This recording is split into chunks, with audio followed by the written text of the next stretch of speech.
Hello, and welcome to the channel.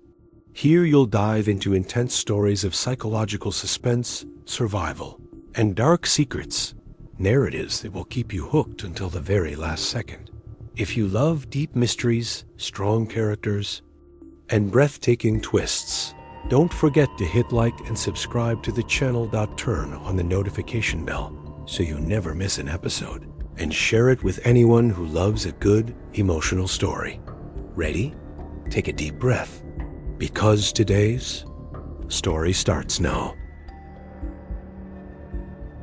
They called it a disappearance, a mystery lost in the sky. But what they never knew was that she never intended to return. Oh, my name is Evelyn Hart, and this is the story they never told you. The story buried beneath ocean waves and faded newspaper headlines. The one I left behind, hidden in the folds of a letter I never meant to send. Oh, it began in the spring of 1938. The world was changing, spinning faster, louder, heavier. I was not just flying across the globe. I was running, from the cameras, from expectations, from a man I loved too deeply, and from a truth too dangerous to speak.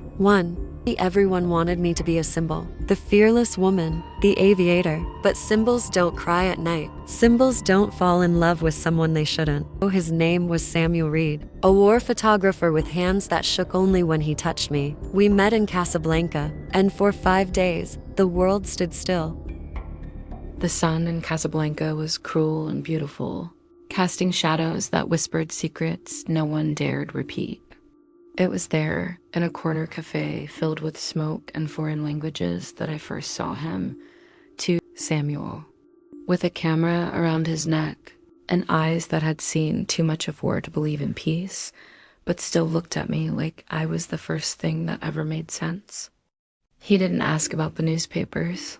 He didn't want a picture or a quote. He just wanted to know if I was tired, and I was. We spent 5 stolen days wrapped in whispers and silence. He read to me from his journal. I told him stories of the clouds, of flying above everything that ever tried to break me. We pretended the war didn't exist, that the world wasn't watching. But secrets don't stay quiet for long, and mine was heavier than both of us could carry, because my next stop wasn't just another flight. It was a mission, one that could expose something I should have never discovered. A map, a coded transmission, and a cargo no one knew was in my plane, except the man who trusted me with it, and the people who wanted it destroyed. I left Casablanca with trembling hands and his name echoing in my chest.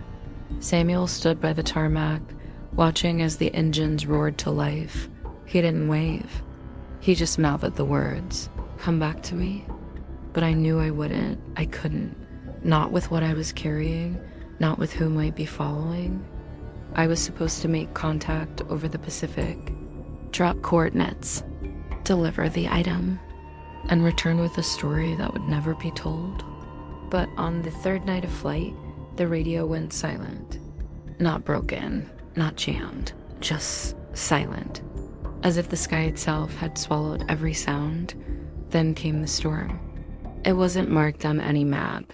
It moved like it knew exactly where I was going, and it wanted to stop me. Lightning clawed at the clouds like hands reaching through smoke. The plane groaned under the weight of the wind. And for a moment, I thought, maybe they planned this. Maybe the storm was never just weather.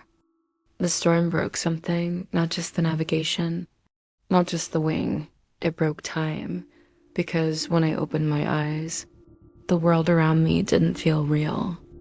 I had crash-landed on a strip of sand no larger than a football field. Palm trees swayed like whispers. No radio, no signal, no way to call for help. But I wasn't alone. There were footprints, barefoot, wide, fresh, and they weren't mine. I followed them through the trees, pulse screaming in my ears. And there, buried beneath a fallen net and rusted tools, I found a wooden crate with the same insignia that marked the cargo I carried. I was supposed to deliver one, but here was another. Same symbol, same weight, but cracked open, empty. Someone had been here before me. Someone who knew exactly what I was carrying and what it could do. Because inside the broken crate was a single item left behind, a photograph of Samuel, taken days before I met him. I stared at the photograph like it might blink. Samuel, smiling, standing next to my plane, but the date on the back was wrong. It was taken 2 weeks before we met in Casablanca. He knew about the mission, about the cargo, about me. Was I just a means to an end? Was our story a trap wrapped in love? The air grew heavier. The jungle trembled behind me. And then I heard it. Footsteps, slow, careful, familiar. I turned, breath frozen. And there he was. Samuel, dirt-streaked, bleeding, alive. But his eyes, those eyes I once trusted with my whole soul, they weren't soft anymore. I tried to warn you, he said. I told them this was bigger than war. Bigger than politics, but they didn't care. He pointed at the crate. It's not a message, Evelyn. It's a weapon. My knees gave out. Because everything we were, every kiss, every whispered promise, was tangled in something dark. He had followed me not to save me, but to stop me from delivering the end of something. And yet, he still looked at me like he was in love. We stood in silence, the wind clawing at us like the ghosts of everything we lost. Samuel's voice was steady. They used me, Evelyn, just like they used you. He explained everything. The mission was never about exploration. It was about testing. The device in the crate could intercept signals or erase them. A perfect silence weapon. They planted it in your plane, he said, then fed the media a hero story. I was supposed to disappear, to vanish with the weapon, so no one would know it ever existed. And Samuel, he was sent to watch me, to make sure the silence lasted forever, but he fell in love. I was supposed to report when you crashed, he whispered, but I followed you instead. I chose you. He pulled out a small transmitter from his bag. Someone will come looking soon. You have one chance to get out of here alive, but if they find us both, they'll bury us for real this time. His hand trembled as he held the device out to me. He had made his choice, now it was mine. I looked at him, this man who was part enemy, part... I wake up coughing up sand. My mouth is dry, gritty. Salt burns my cracked lips. For a second, I don't know who or where I am. Then the sun hits my eyes, bright and merciless. My head pounds. I taste blood. I try to move, but pain shoots through. My side, I hiss, press my palm against bruised ribs. My dress is ripped. My skin is scratched all over. I squint at the endless line where the ocean meets the sky. Waves crash rhythmically, too calm for the violence I feel inside Samuel. His face flickers in my memory, smiling, confident, telling me everything would be fine. His arm around my shoulders on the deck, his voice promising safety. I push myself up onto trembling elbows. I scan the beach. It's empty except for driftwood and seaweed and the wreckage of something. Part of a boat, but it's too broken to tell. I swallow hard. There's no one else here. No one answering my cracked voice. It comes out hoarse, pathetic. The wind stills the word and throws it back at me. I take stock. No supplies. No water. Just me, the sea, and the dense wall jumble at my back. I wipe my mouth with the back of my hand and taste salt and blood. I want to cry, but I don't. Crying will just dehydrate me faster. I stand, legs shaking, and look at the tree line. I feel the weight of that green darkness. You have to move, I tell myself. Get up. Survive. But before I take a step, I hear something behind me in the trees. A rustle. A crack dot, my heart stops. I freeze, listening. The jungle stares back at me in silence, but I know I heard something. I'm not alone. Asterisk, asterisk, my legs feel like they're made of lead, but I force myself forward. The jungle is a green wall that seems to breathe. It feels alive. Watching me, I push past tangled vines and step onto spongy ground littered with fallen leaves and twisted roots. My breathing is ragged. Every sound is magnified. The flap of a bird's wings, the rustle of something slithering. Out of sight, my heart won't stop pounding. I keep glancing over my shoulder, sure that something is behind me. The wind makes the leaves whisper in a language I can't understand. I talk to myself to keep the panic away. You can do this. One step at a time, I look for anything useful. Driftwood too soft to make a weapon. A cracked glass bottle half buried in sand. I pocket it anyway. I see tracks in the dirt. Human my mouth goes dry on my own. Small, barefoot, slightly smeared by rain, but unmistakable. Someone has been here. I crouch and trace the shape with my fingers. My pulse thunders in my ears. Hello? No answer. I stand and follow them carefully, trying not to make noise. My foot snaps a branch. I wince and hold my breath. Nothing moves. I let it out slowly. The trail winds deeper into the jungle. I see more signs, fabric snagged on thorns. Torn, stained with something dark. Blood. My stomach turns. I swallow bile and keep going, because stopping would mean thinking. Remembering his face, his voice saying my name like it meant something. Samuel. He. Promise me safety, love, partnership. I feel a laugh bubbling in my throat. It's hysterical, sharp. I choke it back. I keep moving, brushing branches aside. A strange marking appears on a tree trunk. Proves almost deliberate. Symbols I can't read. Fear crawls over my skin like insects. I turn in a slow circle. The jungle feels closer now, oppressive, suffocating. And then I hear a movement behind me. A quick, quiet rustle. I whip around, breath caught in my throat. Nothing. But I know I heard it.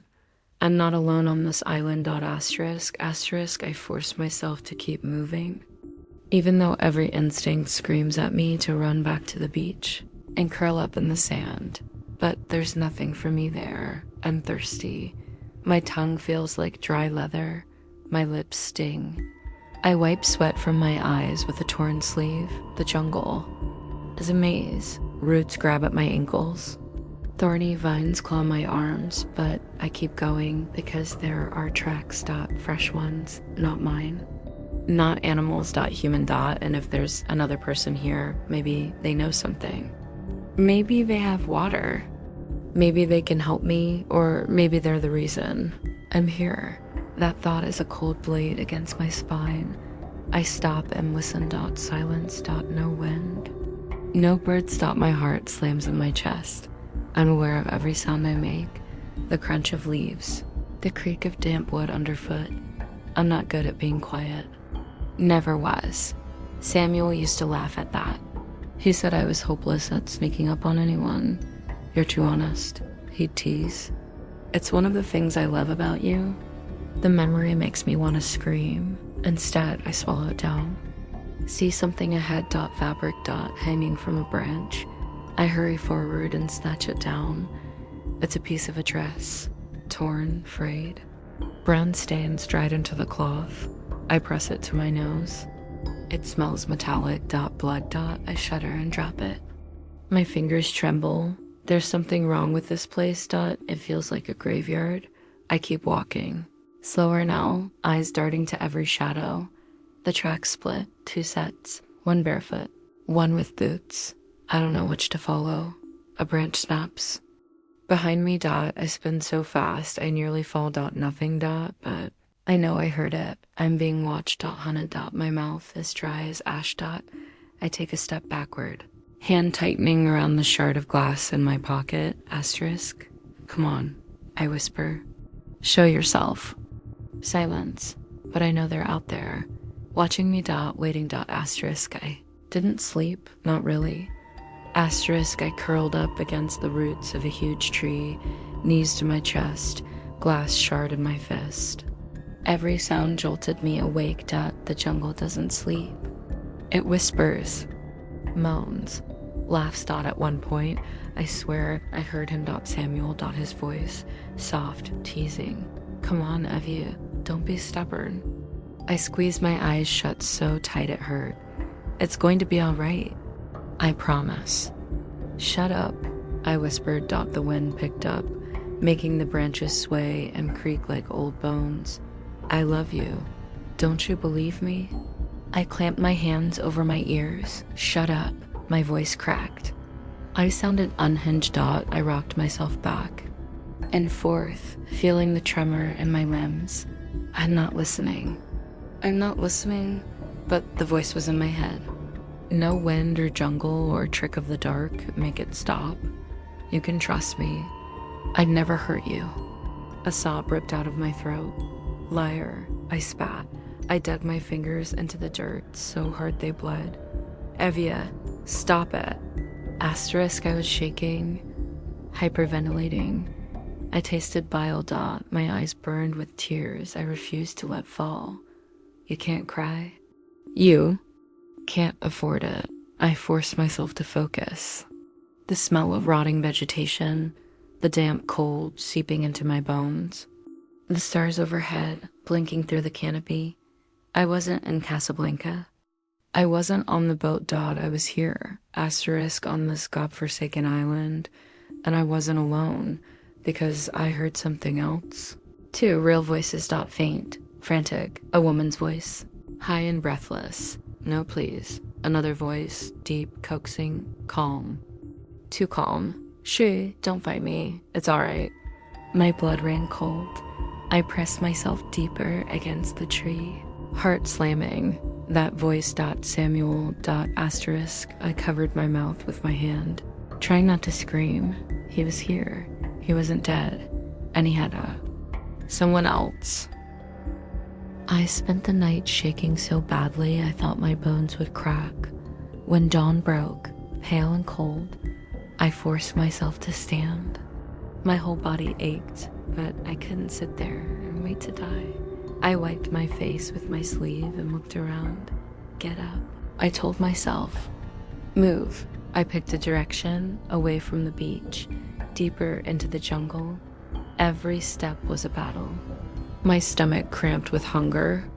My lips were cracked and caked with dried blood, but I kept going because I heard them last night. Samuel.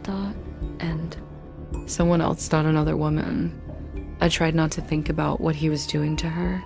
I tried not to remember how gentle he'd been with me, how he'd made me believe every lie. I swallowed the memory like poison. After what felt like hours, I found something strange. A thicket of vines, thick and tangled, like they were deliberately hiding something. I pushed at them. They resisted, thorns biting into my palms. Damn it, I hissed, tearing them away. A hole in the rock appeared behind them. A cave, dark, cold. It felt like the mouth of something alive.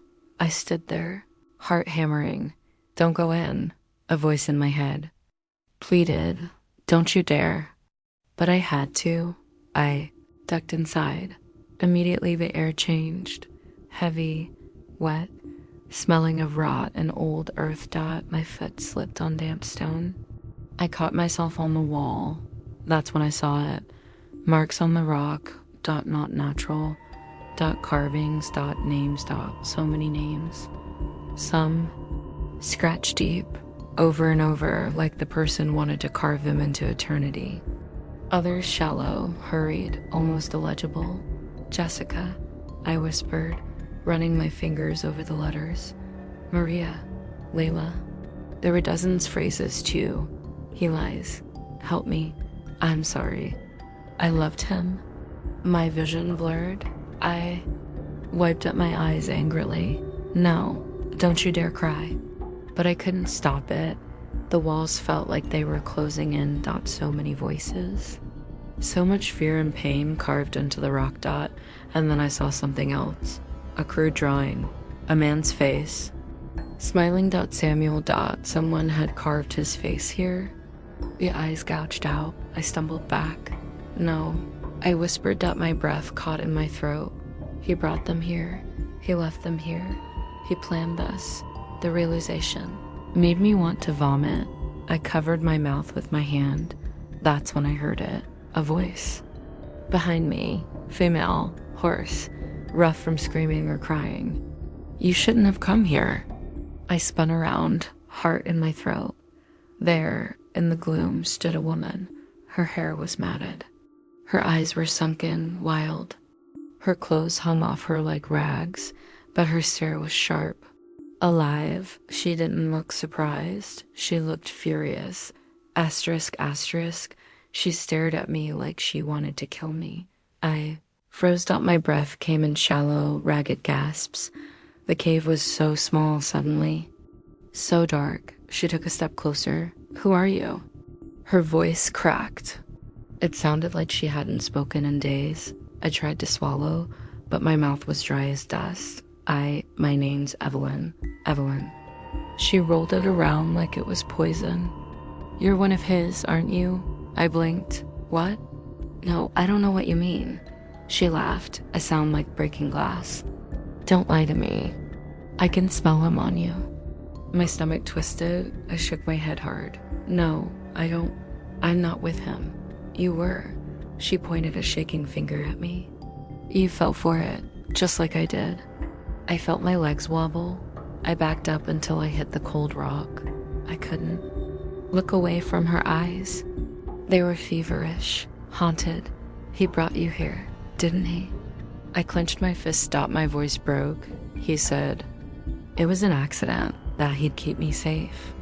Her laugh was sharper this time. Safe, safe. She slapped the wall with her open palm, making me jump. Look around you. Does this look safe to you? I shook my head. No. She stepped closer, and for a second I thought she'd hit me. Instead, she lowered her voice to a deadly whisper. He's a liar. He's a monster. And he's going to kill you. My knees buckled. I slid down the wall until I was sitting on the damp floor. I know. I whispered. My voice cracked on the last word. Her expression shifted. She didn't relax exactly. But her eyes softened. She sat down too. Opposite me. We stared at each other in the gloom. Two broken things in a tomb full of ghosts.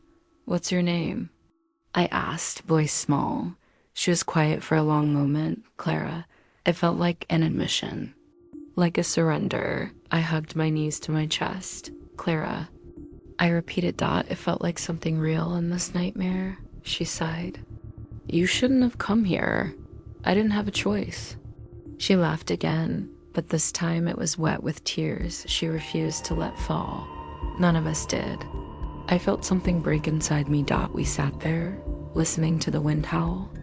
Outside, listening to the silence between us. And for the first time since I woke up on that damn beach, I didn't feel completely alone. Asterisk, asterisk, we sat in silence for what felt like hours. I couldn't stop staring at her. Clara. Her face was sharp angles and hollow cheeks. Hair matted, lips cracked, but her eyes were alive. Too alive. She never stopped watching me.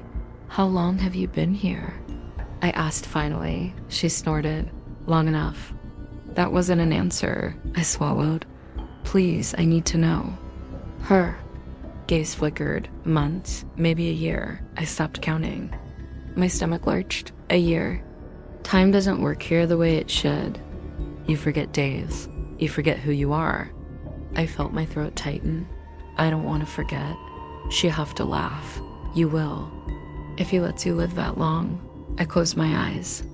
Samuel's face swam behind my eyelids, smiling, whispering, promising. My eyes burned with tears. He lied to me. Clara's voice was flat. He lies to everyone. I hugged my knees tighter. He told me he loved me. Clara's laugh cracked. He told me that too. Silence pressed in. What did he promise you? I asked. She didn't speak for a long time. When she did, her voice shook. That I'd be his partner. That we'd save people. Fly supplies to refugees. Too good. Her hands trembled. He let me plan the routes. He let me pick the villages. He made me believe it was real. I felt sick. He told me we were stopping smugglers, that we were heroes. She snorted. He customizes the lie for each of us. I buried my face in my arms. The walls around us were covered in carved names. Testimonies and blood dot, we were just two more. How many? I whispered. She didn't answer. Clara, I pressed. How many has he brought here? She shook her head. Too many. We fell quiet again. Dot, my voice was so small, I hated myself. For it, what do we do? Clara's jaw clenched. We don't die. That's what we do. She leaned forward, eyes glinting with fury.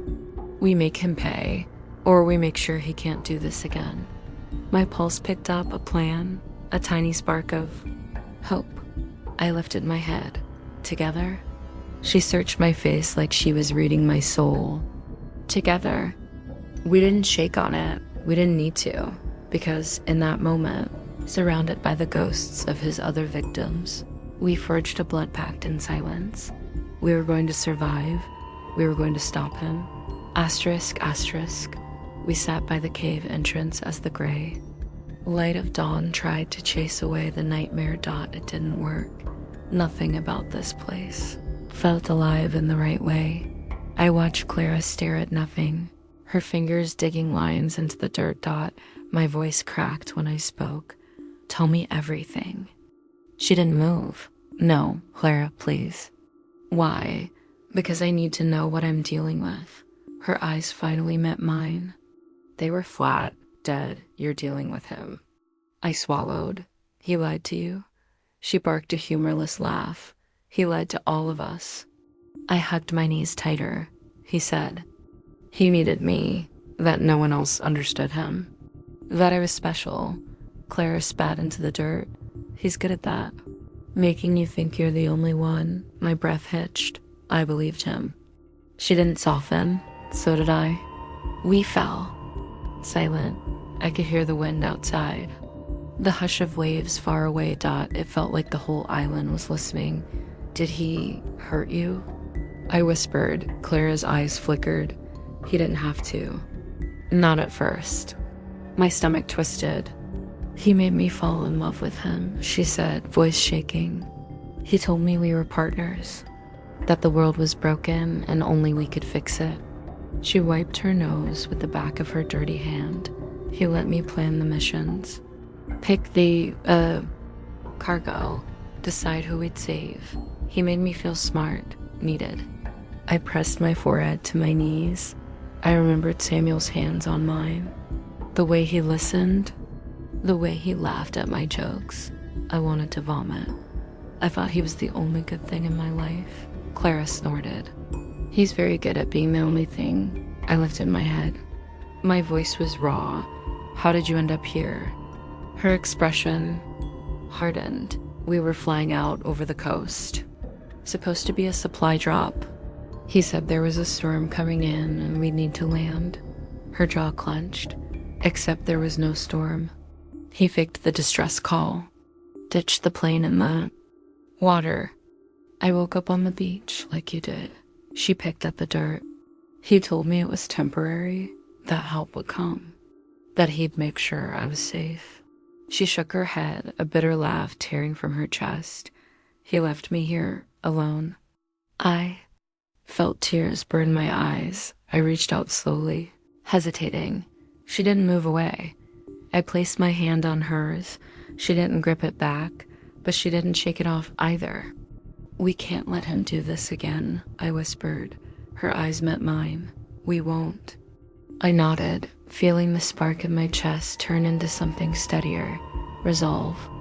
We're going to stop him. Yeah, she said quietly. We are. I remember the moment Clara and I decided. It wasn't noble. It wasn't even brave. It was survival. We kill him. She said. I didn't flinch. We kill him. We planned in whispers in the cave. She knew the island better than I ever would. Every path. Every hidden spot where he might watch us, but she didn't trust me. Not really, and I didn't trust her either. We fought, more than once, screaming at each other. "You're reckless," she'd hiss. "At least I'm not a coward." I'd snap, but we needed each other. We found his trail. Boot prints in the mud. Cigarette butts. Little signs of his arrogance. He wanted us scared. He wanted us to break. One night, I woke up to hear Clara sobbing. Quiet, like she was trying to choke on the sound. I didn't say anything. I just reached over and touched her shoulder. She didn't. Pushed me away. We stumbled on a grave one morning. A shallow pit, half collapsed by rain. Bones .small. I threw up. Clara didn't. He made me bury her. She said her voice was dead. He told me if I didn't, I'd be next. I couldn't speak. I wanted to hate her, but I couldn't, because I saw myself in her. We found another. Woman alive barely. He'd been keeping her tied up in an old lean-to he built from palm fronds and driftwood. She couldn't even speak. Her eyes were glassy. We untied her. She clung to Clara like a child. We carried her back to the cave. Fed her. Gave her water. It was the first time in days I felt like I was doing something good that Samuel didn't hide. Anymore after that, he taunted us. We'd find notes scrawled in charcoal on rocks. "Ready to play? You'll never leave." "I'm waiting." Clara wanted to run. I refused. "I'm not leaving him here to do this again," I told her. She just looked at me for a long time, and then she nodded. We built the trap together. It wasn't much. Just sharpened stakes, vines to trip him, but it was something. We spent hours covering it with leaves, checking our perimeter, whispering strategies. We barely slept. I don't remember eating.